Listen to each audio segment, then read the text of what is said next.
In this lesson, we want to look at dynamical systems. And as usual, we want to do that in the context of sequence spaces. One usually looks at two kinds of dynamical systems, topological or measure theoretic. And in this lecture, we want to look at a special yet very rich class of topological dynamical systems on sequence spaces, namely subshifts. And they become, due to the special structure of sequence spaces, the special structure of the topology, they become actually a very combinatorial object. In general, a topological dynamical system is a pair xt, where x is a compact metric space and T is a continuous map from the space X to itself. One can define this even more general by, for instance, dropping the compactness requirement here, or just working with topological instead of metric spaces. But for us, this will be good enough since we'll be only looking at one kind of system. And that system is the shift system. So X will be, as usual, our sequence space over some finite alphabet. So A is finite. And T is the shift map from A to the N to A to the N. And the shift map is defined as follows. So it maps a sequence, infinite sequence X to T of X. So now we have to define how the nth bit of T of X is defined. And that's just the n plus first bit of X, our original sequence. So this means for the shift map, if X is equal to X0, X1, X2, and so on, then T of X is the same as X1, X2, X3, and so on. And you can see here right away why it's called the shift map. You just take the original sequence, cut off the first bit, and shift the rest of the sequence to the left. The same definition also gives us the two-sided shift, where the only difference is that we interpret T not as a mapping from A to the N, but from A to the Z to A to the Z. And then, of course, this T of X to the N is again like this, but now N is runs over all integers.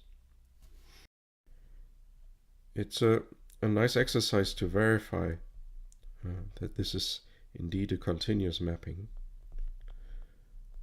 So look back at the topology or the metric that induced the topology and check that the shift actually does this. So the advantage of working with the two-sided shift over the one-sided shift is usually that this is actually invertible, whereas here this is not an invertible mapping because it's clearly not one-to-one, since the first bit is just swallowed. Here it's of course preserved. And you can see that when looking at the two-sided shift as follows. So think of as a bi-infinite sequence as x minus 2, x minus 1, x0, x1, x2, dot, dot, dot, dot, dot, dot to both sides. Now this is like our kind of indicator position, which indicates the 0 position here. So this would be the 0 entry. And now if we shift everything to the left by one position, our indicator arrow now points to the same position, but we shifted the sequence to the left. That means now the in the 0 position, so the indicator position now is the bit x1. And then we have x2, x3, and x0, x minus 1 over here. Right? So we shift everything to the left, and you see that the sequence is completely preserved, right? So it's just actually shifting with respect to this indicator position here. None of the bits are actually destroyed as it is happening in the one-sided shift. So the system of the whole sequence space a to the n together with the shift map is often called the full shift over a to the n. And of course that's the one-sided shift. And we have a to the z, comma t is the full two-sided shift.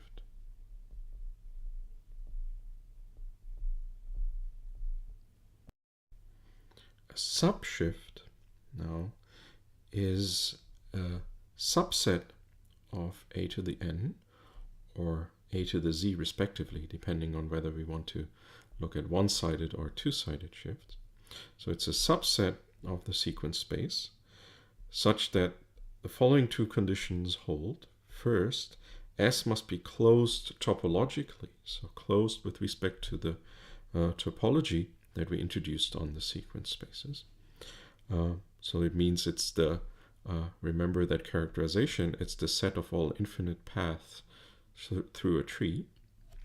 And the second condition for the one-sided shift, we require that T of S is a subset of S, so that means it's closed under the shift mapping. And for the two-sided shift, we require that actually T of S is S, which means S is shift invariant. So it's not changed under the mapping T. So the reason why this is different is lies in the fact that the one-sided shift is not invertible, as we saw before, while the two-sided shift is. However, it will often be the case that the one-sided shifts we will look at are also shift invariant. So not only closed under shift, but actually shift invariant. The reason why we make this a little bit weaker requirement here is that we, in this case, it allows us also in the one-sided case to prove a nice characterization of subshifts. We will get to that in a couple of slides. So let's look at a few examples. I mean, the most simple examples are, of course, the whole space again forms a subshift, and a single sequence of infinitely many zeros also forms a subshift because it's clearly closed under shift, but it's also a singleton point which is closed topologically. A little bit more complicated yet is this example here. So take the sequence consisting of alternating zeros and ones, so 0, 1, 0, 1, and so on. This sequence by itself as a singleton set is not quite a subshift because although it's closed, it's not invariant under shift, because if you shift it, you cut out the first 0, then you get this sequence here. So in order to make it a subshift, we have to include this sequence here too. And then we have two isolated points, invariant under shift, so it's closed and shift invariant, hence a subshift.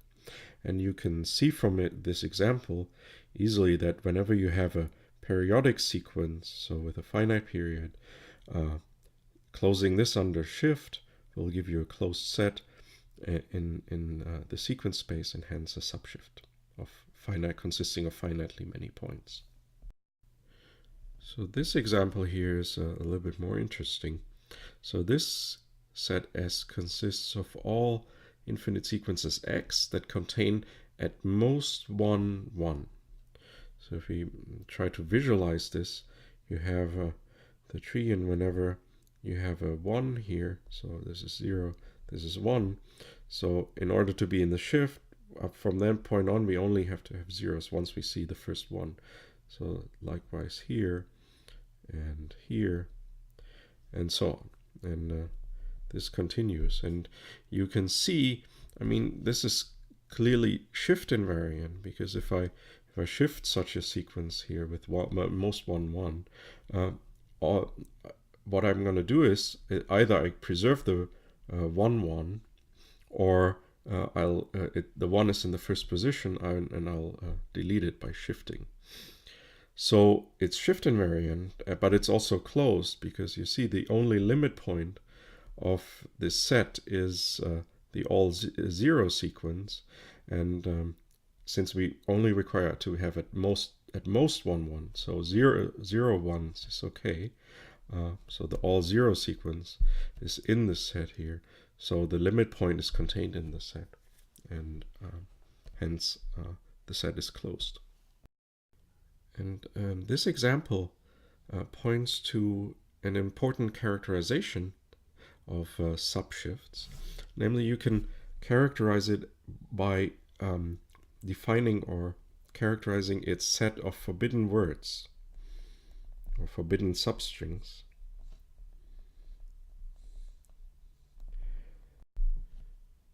So in this example, the substring 1, 1 would be forbidden, as would be the substring 1, 0, 1, and so on.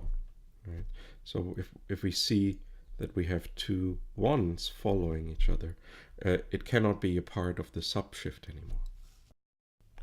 And similarly, when we see 1, 0, 1, right, we're also not part of the subshifts anymore, and so on. So here's the formal statement of that characterization. A subset of a sequence space is a subshift if and only if there exists a set W of strings. So think of it as the set of forbidden words, such that X is equal to the set of all infinite sequences, such that no string from W is a substring of X, where being a substring just means there exists a position where W occurs as a string in X. So W occurs as a subblock or substring. So again, think of this here as the set of forbidden words.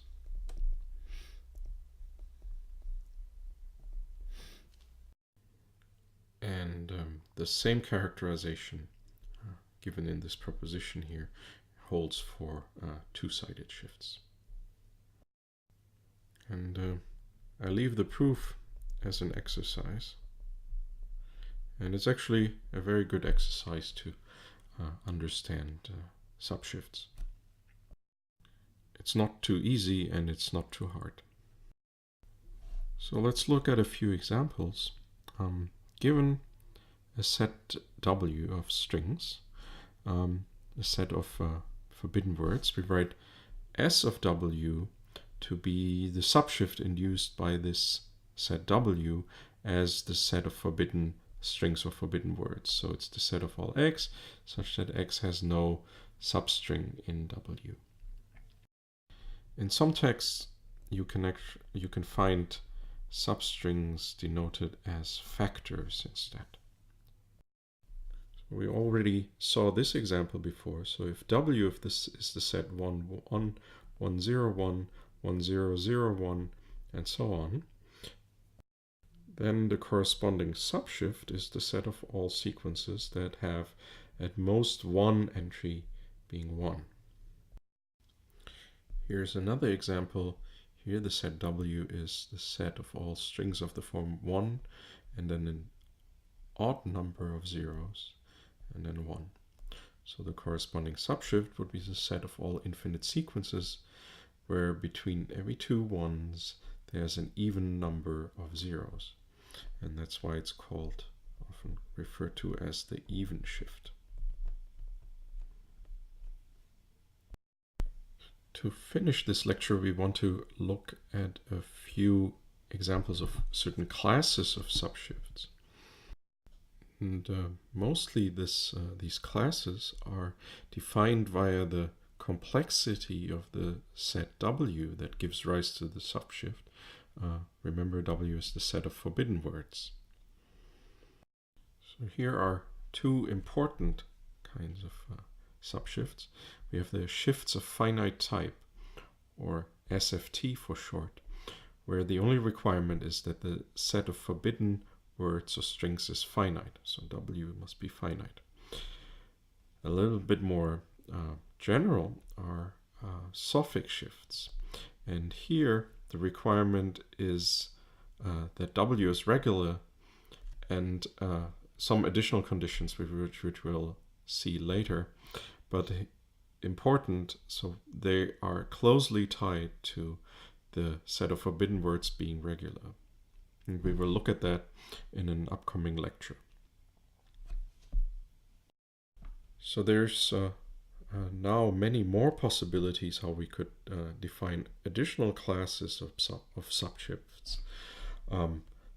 For instance, we could just require that instead of W being regular, we could look at, we just require that W is a computable set of strings, and so on. So there's a large number of possibilities. These two shifts are particularly important, as we will see, because they have a property that we can somehow tie them to dynamics on finite state machines or finite automata. So as you can think of, this is where we get the connection to regular languages. And we want to look at this connection between finite automata and dynamical systems, and specifically subshifts, in a little bit more detail in one of the next lectures.